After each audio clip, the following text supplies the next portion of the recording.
Welcome back and thank you for staying with us. And now to our interview with the first guest of the day. I am joined by the Chief Executive Officer of the Center for the Promotion of Private Enterprise, Dr. Muda, Yusuf. Thank you very much for joining us again tonight, sir. Thank you very much. My pleasure. Let's begin with the naira redesign policy. Do you think we achieved anything meaningful in the end? No, the naira redesign policy was a complete disaster. Complete disaster. It was a policy that was completely unnecessary. There was no compelling economic argument to support it. And we are witnesses to what happened. It only disrupted the economy, made life a lot difficult for the citizens. And what is even more painful was that the victims were the most vulnerable segments of the society.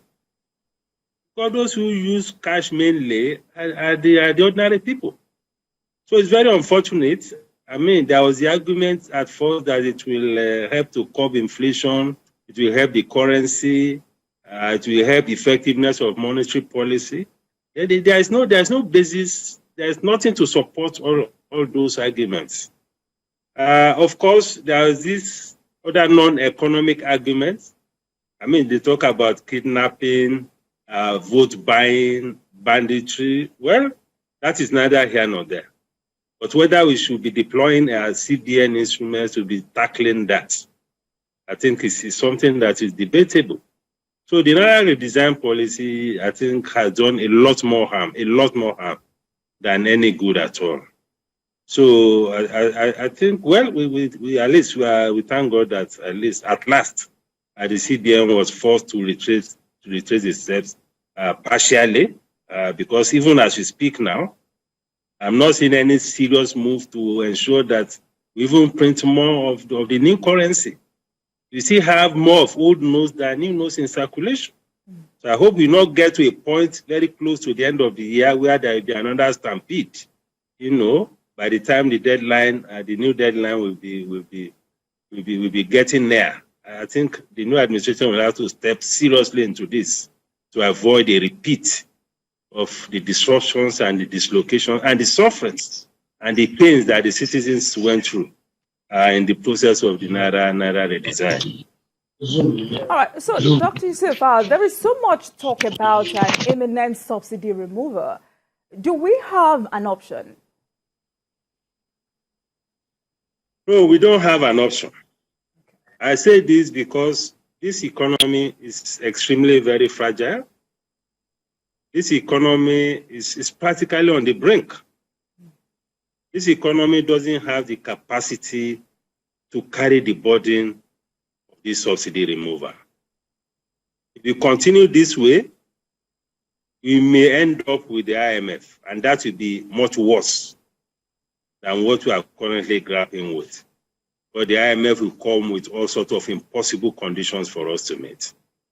So my prayer is that we don't allow ourselves, or we don't allow the economy to get to that point.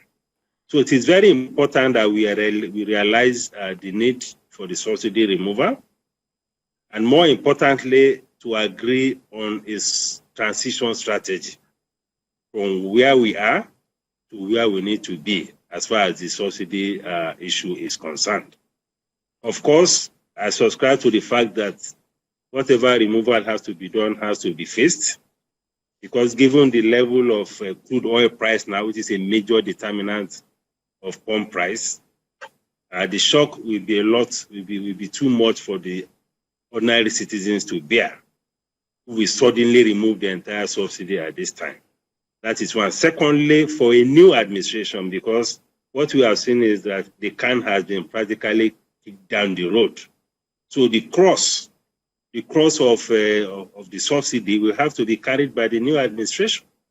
In order to avoid a hard landing for the administration, there has to be some engagement, there has to be some discussion, and there has to be some strategy as to how this can be faced. There has to be a strategy on how to mitigate whatever negative outcomes will come as a result of the removal. So that way, I think we'll be able to get something done. But As to whether it has to be done, I think it is something that is inevitable, because we cannot continue to run an economy this way. We cannot continue with a situation where a very strategic sector of the economy has been deprived of private sector investment. Because beyond the issue of revenue leakages, which runs into trillions of naira, we are talking about between 6 to 7 trillion. There's also the very important issue of investment. There's no economy that can grow without investment. And the private sector has a very big role to play in this investment narrative. And the oil and gas sector is a very, very critical sector. We cannot afford to continue to leave this sector in the hands of bureaucrats or in the hands of politicians. We need to get the private sector involved. And the only way to get the private sector involved is to ensure a deregulation of the sector. So it is important to understand this connection, this nexus, between the subsidy removal and the need to grow the economy, and the need to attract capital, and the need to ensure that we grow investment for the good of the entire economy. Because there are also a lot of benefits for the economy. There's the revenue benefits, there's the investment benefits, there are a whole lot of capital waiting out there to take advantage of investment opportunities in the oil and gas sector, the downstream sector, I mean. There's also the macroeconomic implication. Okay. Macroeconomic in the sense that if we're able to exit the subsidy regime, first, it will boost revenue, which will help to stabilize the fiscal environment. Second, it will help to save foreign exchange. Because right now we are spending between 10 to 15 billion US dollars to import petroleum products. Imagine if you can put a stop to that through this proposal about import substitution. Imagine what that will do to our foreign reserves. Imagine what that will do to our exchange rates. So it has an exchange rate and our foreign reserve implication as well. It's a very sound employment implication. We're able to grow that sector. We are likely to see hundreds of thousands of quality jobs, not just anyhow jobs. You can imagine if you can grow the oil and gas sector. Now imagine that if we're able to deregulate, we'll be able to attract more investment into that sector and create more quality jobs in that sector than what we even have in telecoms. That is the kind of potential that this sector is having. But we have not been able to unlock this potential. The sector has become a liability rather than a very huge asset, because the sector is having the dominance of the public sector. Bureaucrats and politicians are sitting on the sector. That is why we are where we are. That's why we are having the problem of all these fuel queues, high cost of diesel, high cost of aviation fuel, high cost of kerosene. It's because the space has been so squeezed and it has been narrowed down to the public sector. So we need to open up the space for the benefit of this economy and for the sustainability of this economy. So I must say this is very understandable for anyone listening, but Labour is already issuing threats and trying to discourage the removal. For you, what do you think will happen ultimately? No, first of all, I think Labour also needs to, be less emotional, be less sentimental, and they need to be a lot more realistic on this issue. I agree with their position about the impact on the poor. Of course, that engagement can happen. That is why we are talking about these palliatives. That is why we are talking about a very robust strategy to ensure a transition from the current regime to a fully deregulated regime. That is why we are talking about a phased, removal of the subsidy. Because it is also in the interest of Labour and its members that we improve this economy. We cannot allow this economy to go under the weight of this subsidy regime. If we're able to get through this, even members of the Labour Union, members of the NLC, we also benefit enormously. Many of the states are not able to pay salaries. Many of them are not able to pay pensioners. Many of them are not able to fund their educational institutions. They are not able to fund their health services. And most of them, almost 80% of them, are dependent on federal allocation. And because of this subsidy regime, the federal allocation is almost drying up, which is affecting the welfare of the members of the labor union themselves. How many of their members can afford to send their children to all these very prohibitively costly private schools?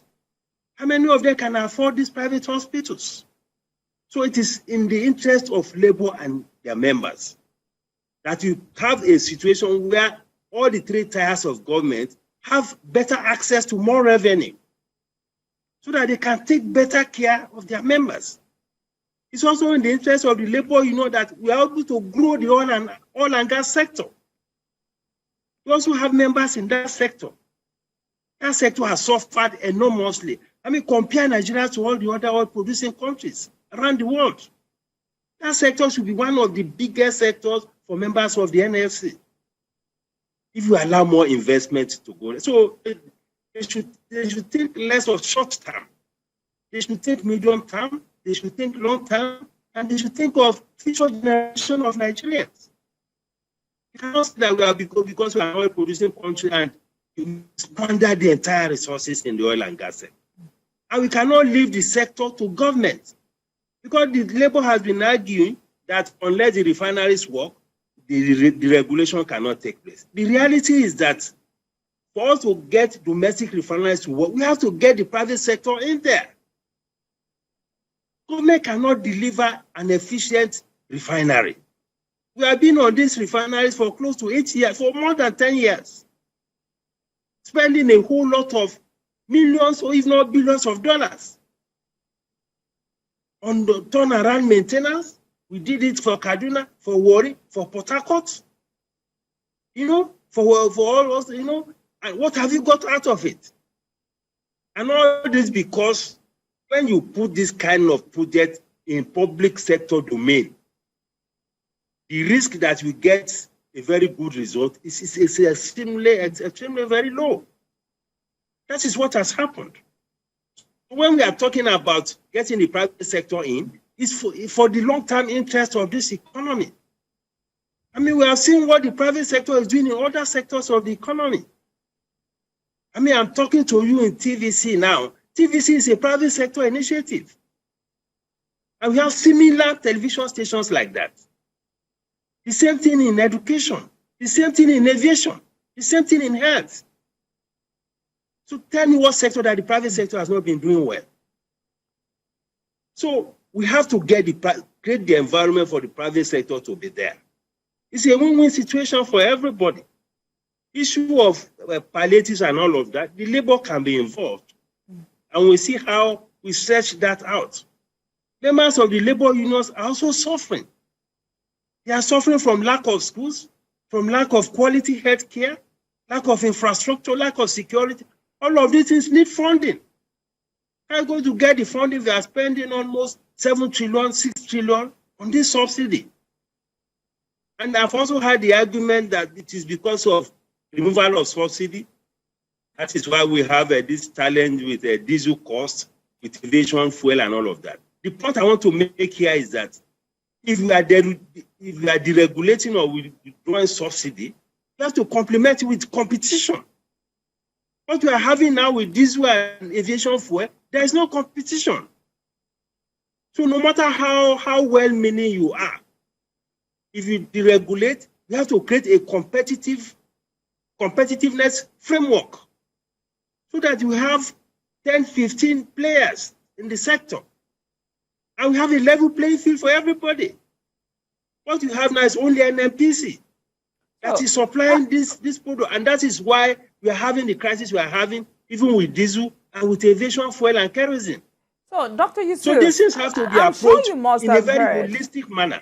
All right. I'm sure you must have heard Nigeria wants to take an $800 million loan for subsidy palliatives. Now, do you think this is necessary?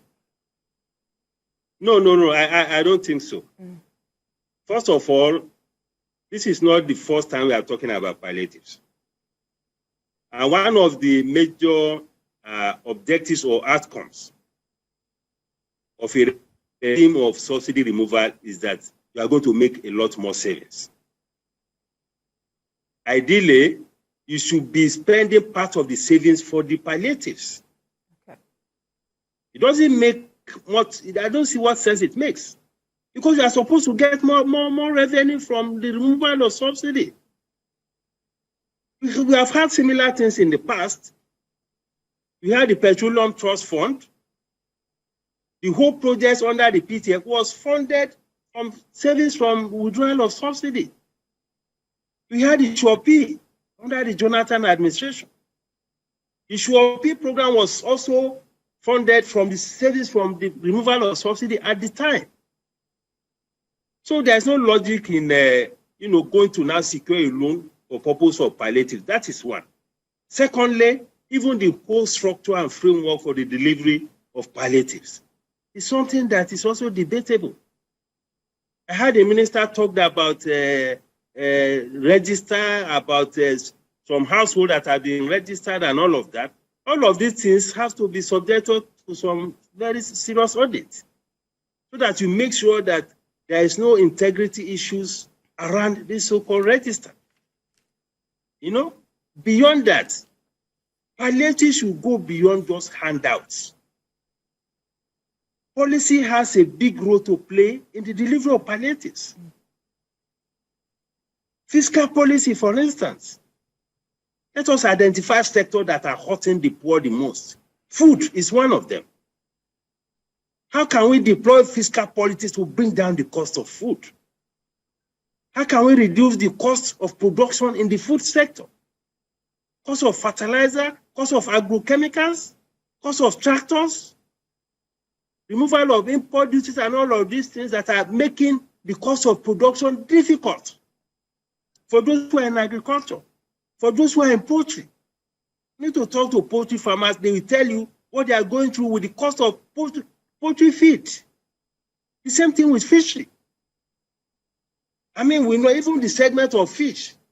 This okweko, they call it titans, and this shower which the poor people used to eat, everything has become extremely expensive. How can we use our tariff measures, and those components of them that we import? Let us relax some of those things so that the poor people can have some breathing space. Look at bread, look at noodles. These are things that common people are eating. Let's deploy fiscal policies to bring down the cost of production of these things. All right. So it has to be a holistic approach. It's not a question of just handing out some money to people. And I mean, we are told that 1.3 million people are in poverty. How many people are on the register? So the approach has to be a lot more holistic, and it has to be it has to be managed by the incoming administration. Right. I mean, this administration has just about a month to go. So anything about palliatives has to be left for the incoming administration to handle.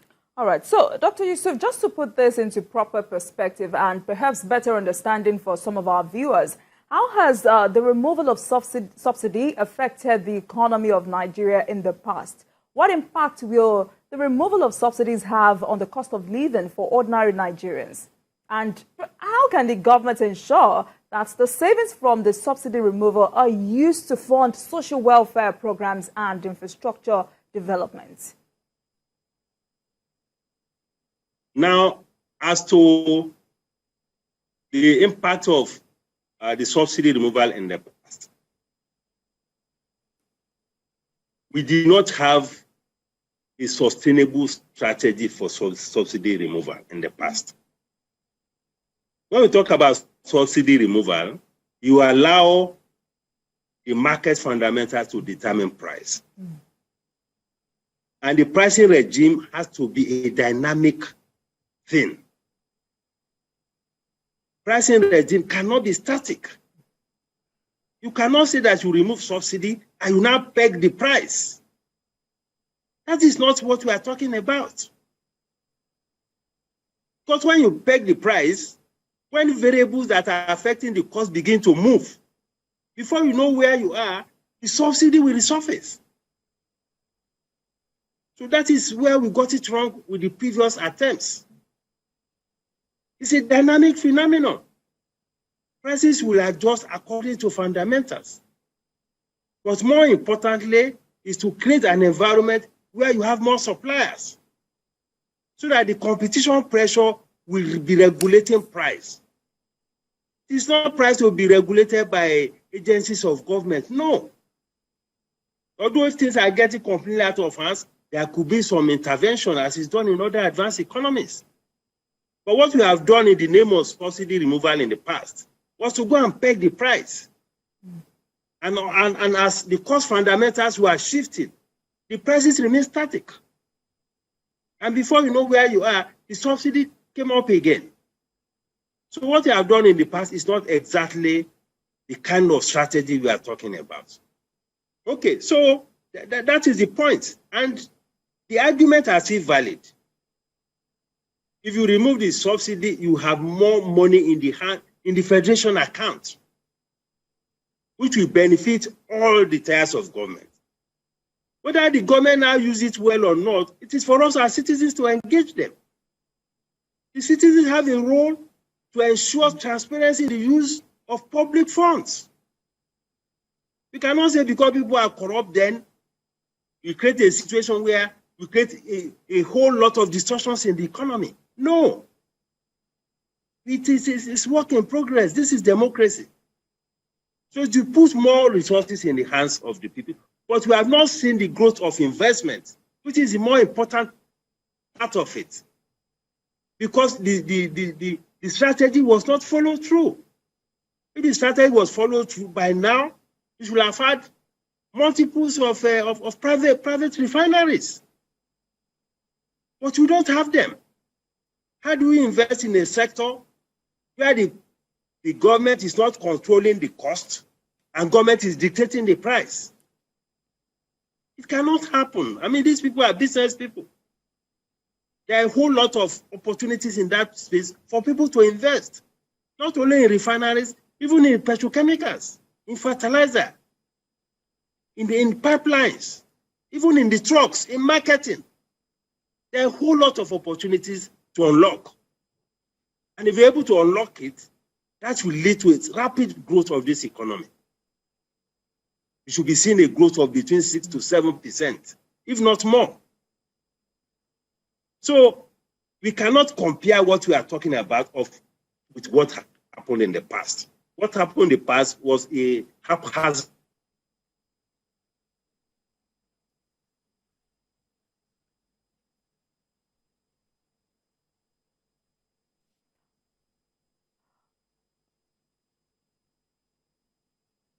All right, this economy will be much better for it. All right.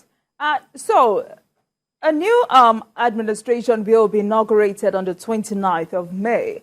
What measures can the next elected president take to address the debt burden of Nigeria?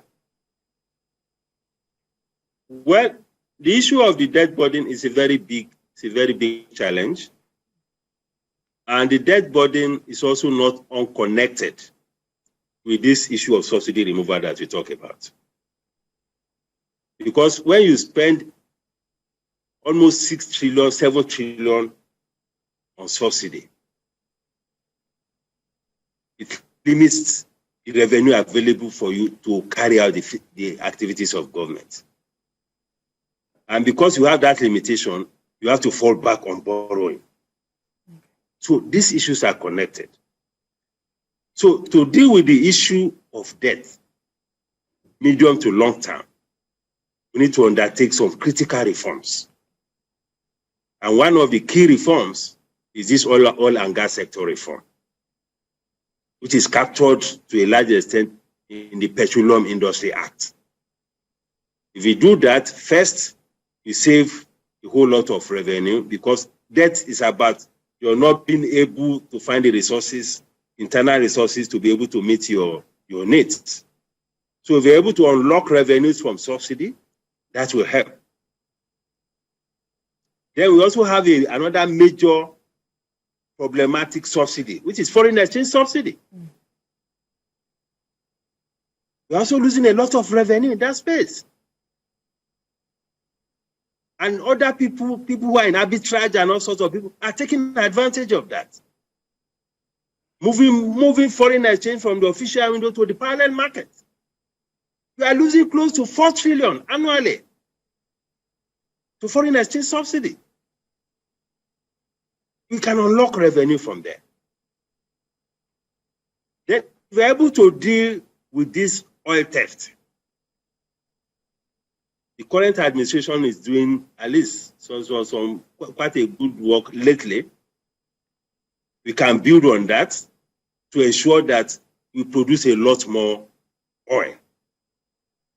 Because how can we have this kind of opportunity, high oil price, and yet we are not able to meet our quota? It's unpardonable. It's a great opportunity that other oil-producing countries are taking advantage of.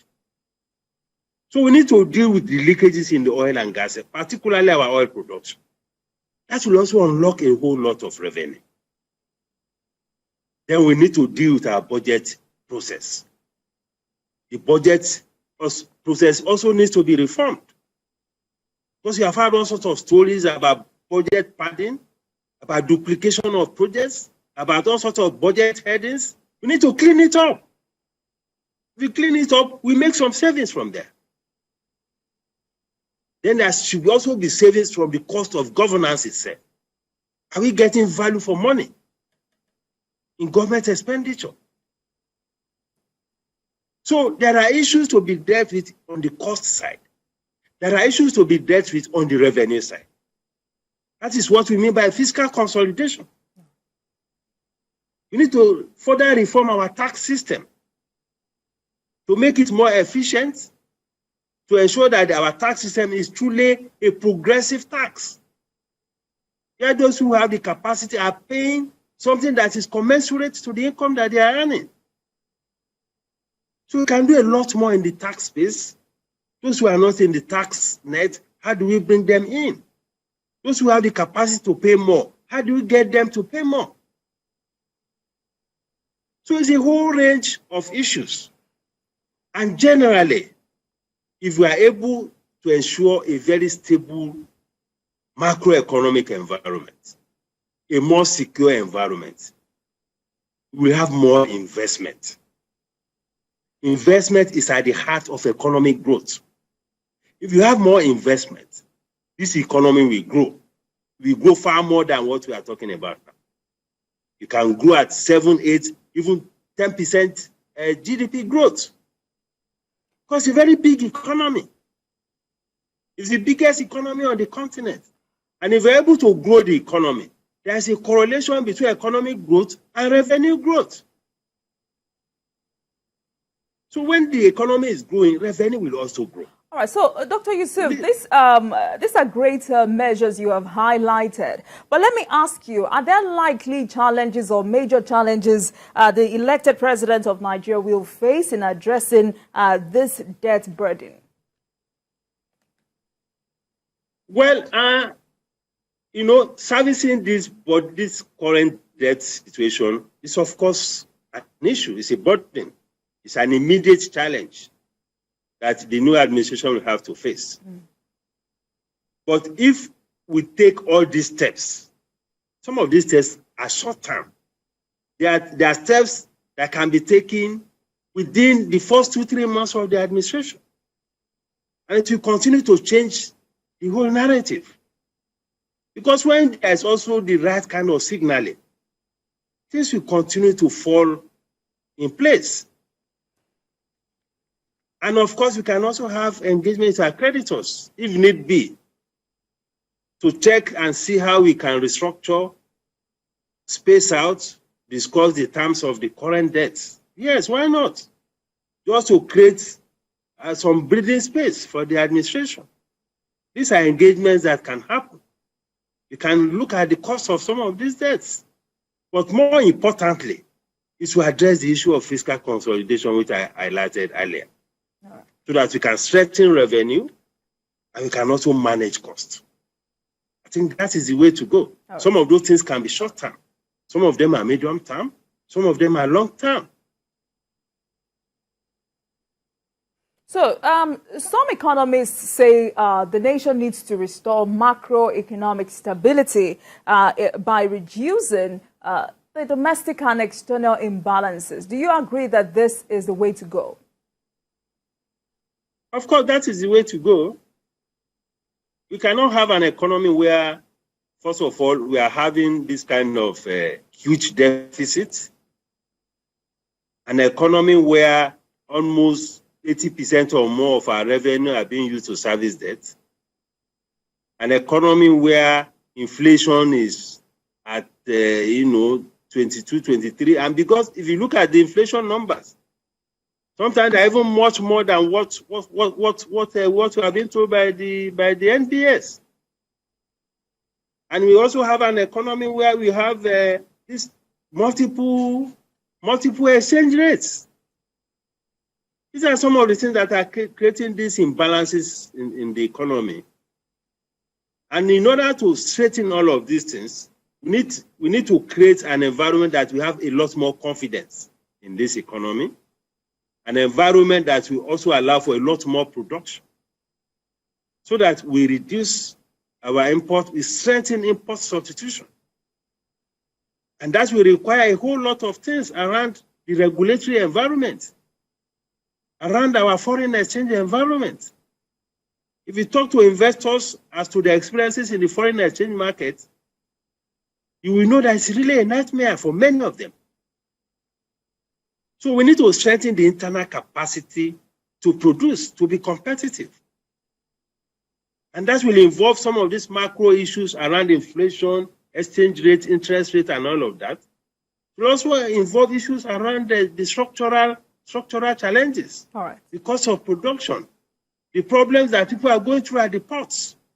These are some internal bottlenecks to productivity and to production.